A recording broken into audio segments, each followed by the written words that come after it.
Hi everyone, Stepan here. I'll be playing another 15+10 training game.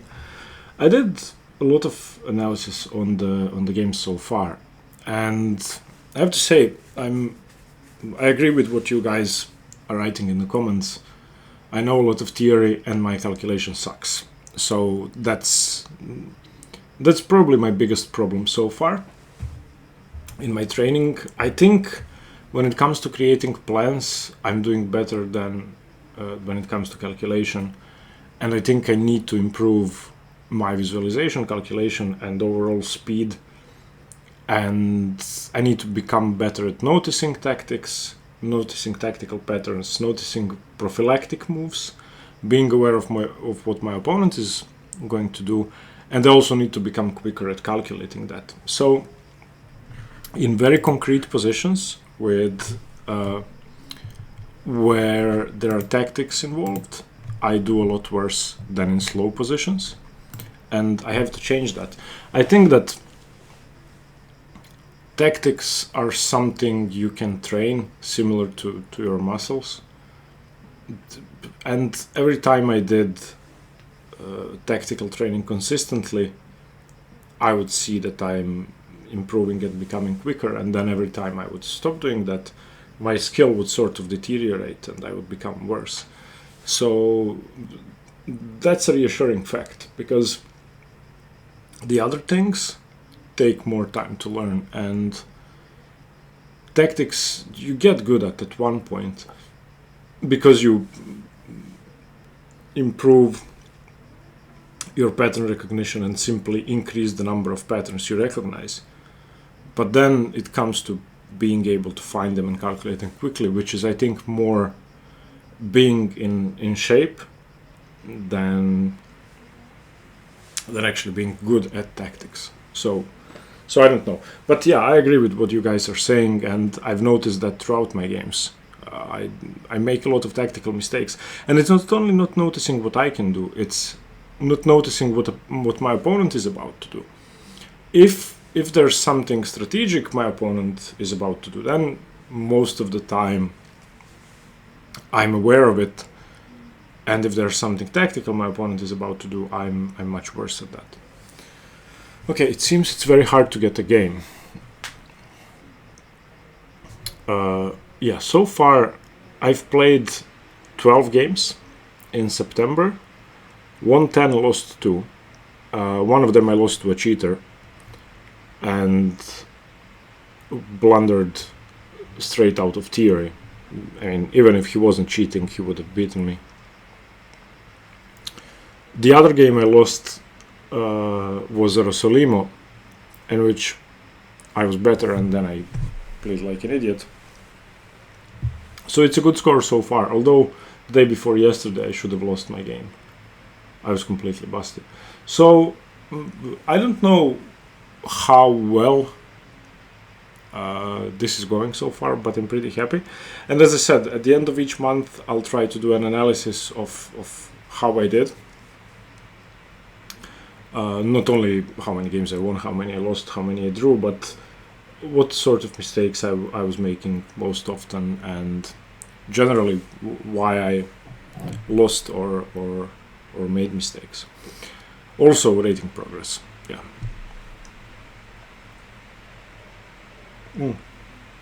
By the way, my cup today is also dreadful. It has a swan on it. Look at it. I mean, it's not my cup. But why do people buy it? I'm not going to say anything. Okay, so I don't know what to do if I don't get a game. Maybe I can try and get a classical game. I'm going to talk about what I plan to do with the channel while we wait. So I actually have a list of openings in order. That's something that people have been asking about. Just give me a second. Okay, it's actually not on this laptop. It's on my old laptop, but I can pretty much remember. Okay, so after the Dutch series, I think I'm going to be doing the Queen's Gambit Accepted, and then the openings that are not going to take a lot to cover. The Albin counter gambit, the Budapest gambit, the Torre attack, and the Colli system. And after that, I don't know if the Catalan or the Trompovsky are up, but those are going to be long series. The Trompovsky is going to be long. The Catalan is going to be extremely long. The closed Catalan, which branches out on move 5 for black, is going to be 8 videos. Only the closed Catalan, the open Catalan. After that, I'm going to finish the D4 series. I just don't remember which openings are in order. And then sometime in October, I'm going to start the series on the English. I'm still not sure how long it's going to be. I've been going through books in the last few days, and I don't really know how to divide the series. I like things to be clean, so if there's a variation, I want to make a video about it. The English is very complicated, and everything transposes, and everything is mixed. So I was thinking definitely the symmetrical English in one video, then the reverse Sicilian C4 E5 should be at least 3 or 4 videos, because there are many opening systems. And then Knight f6 and all the variations that branch out from that should be at least 3 to 4 videos. And then opening systems for white, like the King's Indian attack or systems with b3. I just don't know how to name those and how to divide those. And then after the English is finished, which I hope should be by November 1st, at least that's my plan. We will see. I'm going to do the Bird, the Nimzo Larsen, what other weird openings so planning to cover? Yes, I'm going to do the Reti after that, which I have the same problem with as with the English. And after the Reti, I'm going to be filling the gaps in my E4 series. So I missed the Vienna, I didn't do the Bishop's opening, I have to do the classical Sicilian, I have to do a few more Sicilians. Then I would also like to do the Open Spanish, which I didn't do.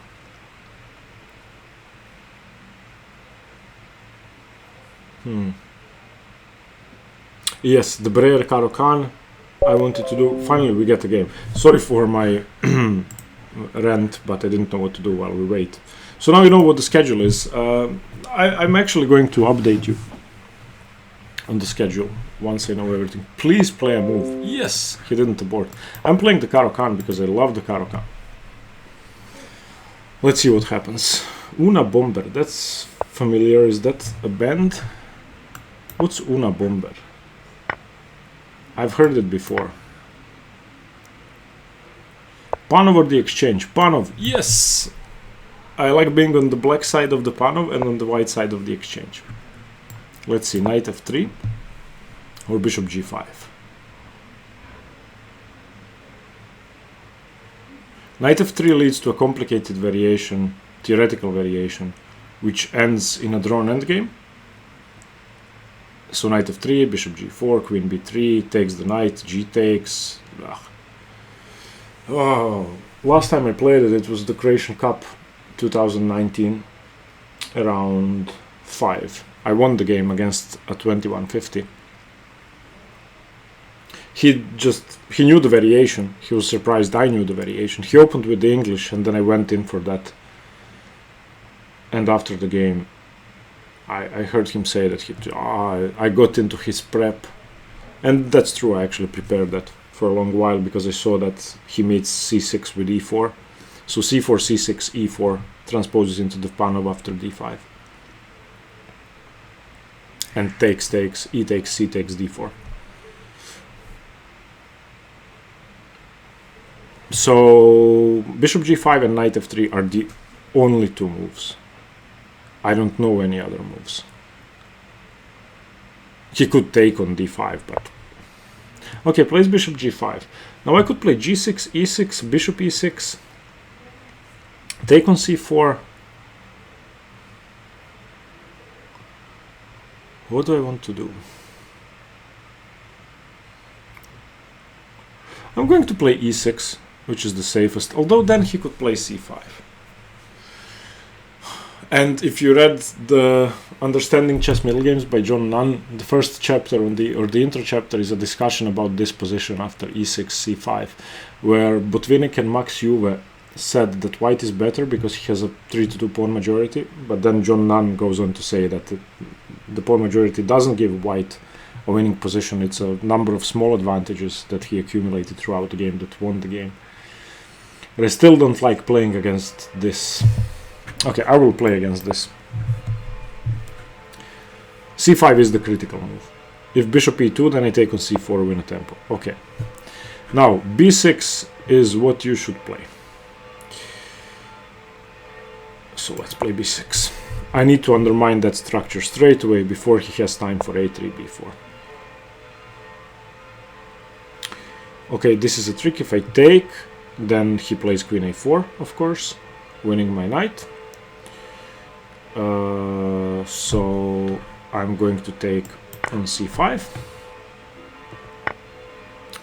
Okay, and now I think queen a5. I think queen a5 is the move. I haven't played this in a long time. I usually just play bishop e6. I remember my game from Krakow 2017. I played against a 2150 Ukrainian player. I played the bishop e6 line. He destroyed me. I was 2 pawns up.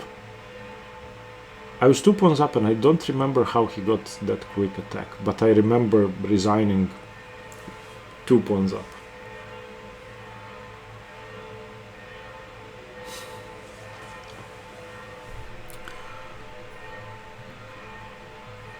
I believe bishop d2 is not playable because I can play knight d4 and let's say knight a4. I have queen. No, I couldn't take on d4. Ah, no, wait. Yes, I would have queen takes c5, but not after knight a4. I'm not sure. This is actually a good test for my Karo-Kann knowledge. The bishop g5 Panov is one of my weakest points. Knight f3 Panov is one of my strongest points. So it's always sort of a gamble when they play the Panov. I just hope knight f3, knight f3. Where is my ugly swan? There's actually a small swan on the back side of the cup. I have to show this to you as well. Let me just see. Okay, so large swan. Small. He plays queen d2. I promise I'm gonna focus on the game now. I think I just win a piece. I win a pawn. So knight takes, queen takes, bishop takes c5. And after the queen moves, let's say to e3, then bishop b4. No, he has then he has bishop d2 and rook c1.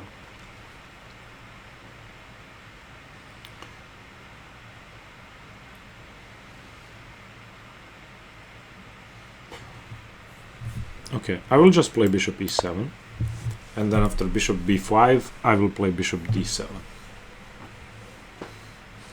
I'm quicker to castle, definitely. His king is still on e1, and he needs 3 more moves to castle. I need 1. Bishop b5 does come with tempo though. So I'm 1 move closer to castling. So bishop b5, bishop d7, knight f3, castles, castles. Okay.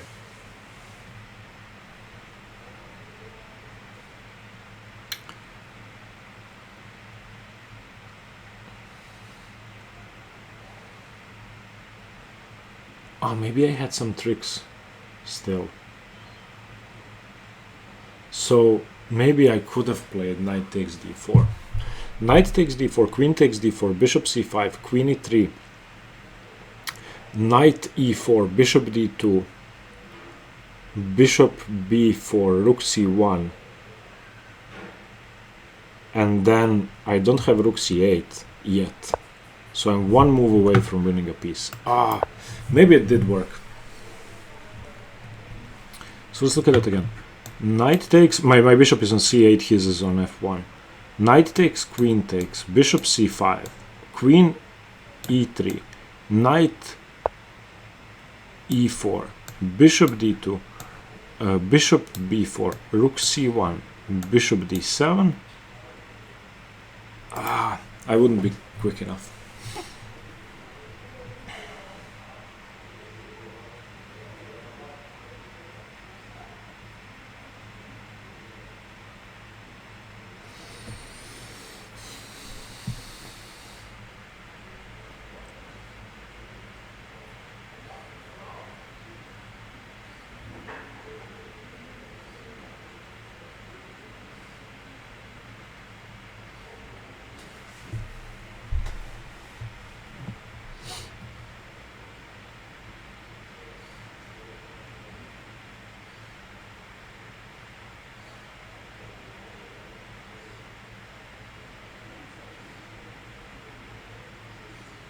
Okay, I will castle. I don't see anything better. I was planning to play rook b8, but then he just plays rook b1.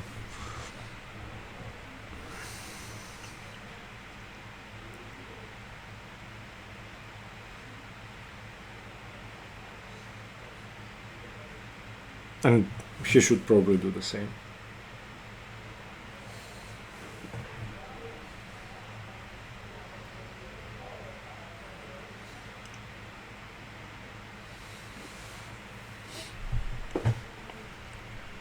Bishop takes c6, bishop takes c6, and knight e5 look very interesting for him.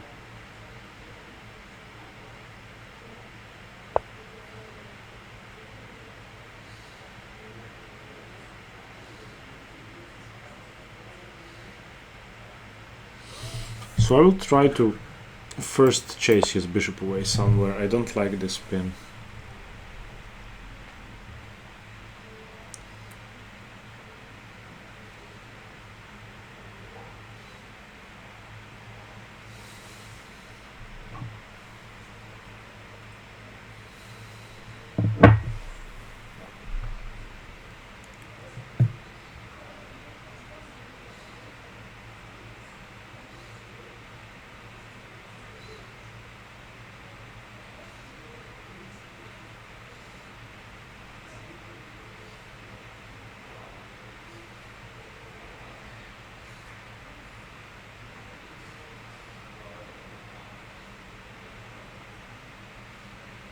He's definitely not taking.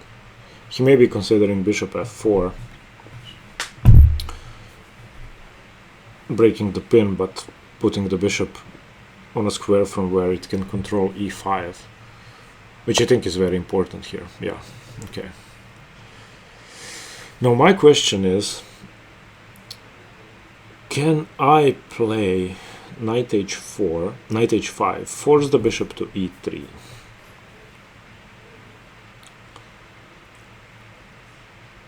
Or should I just continue with rook b8? No, and should I just continue with rook b8 after bishop e3? Or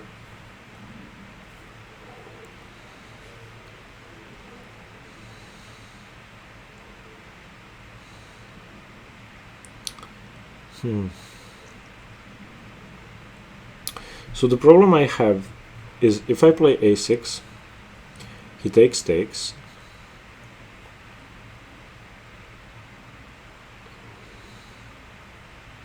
plays knight e5, I play rook f to c8, and then plan to play knight to d7. He still has a bishop.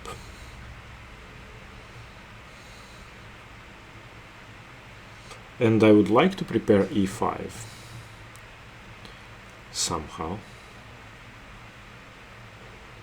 but I don't see how I can do that.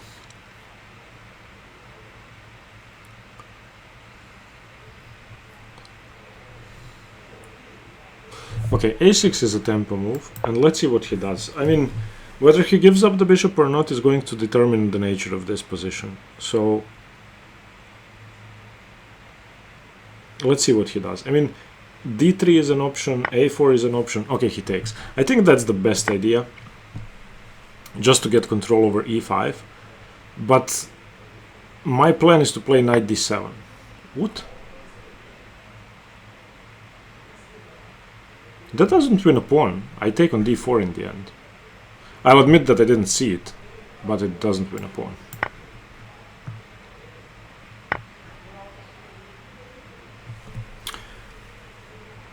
Oh.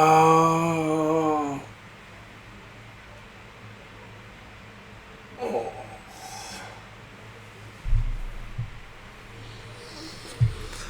Okay.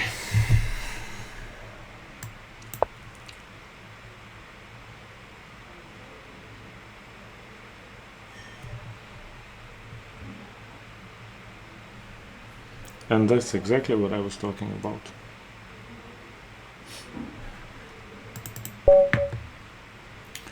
Okay.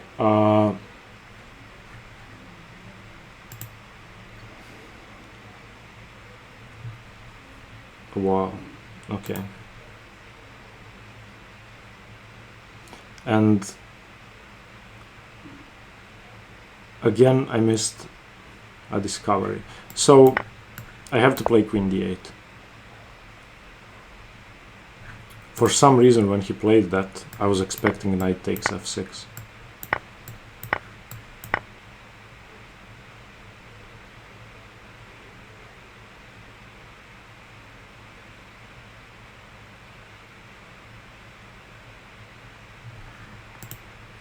Yeah, okay, so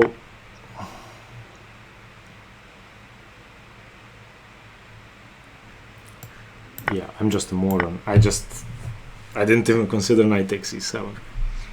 So when he played it, I was kind of happy. Oh, okay. Although he actually could take with the bishop, but then I would take here and still take. Wow, okay. Yeah, well, I think it's about showing the mistakes as well. What can you do? Thank you for watching. I'm a bit embarrassed by this game. So my opponent has 0 inaccuracies, 1 mistake, 1 blunder. I have 1 blunder, 2 inaccuracies, and 3 mistakes. Okay, thank you. I'm going to try to calm down now. Stay tuned for more chess.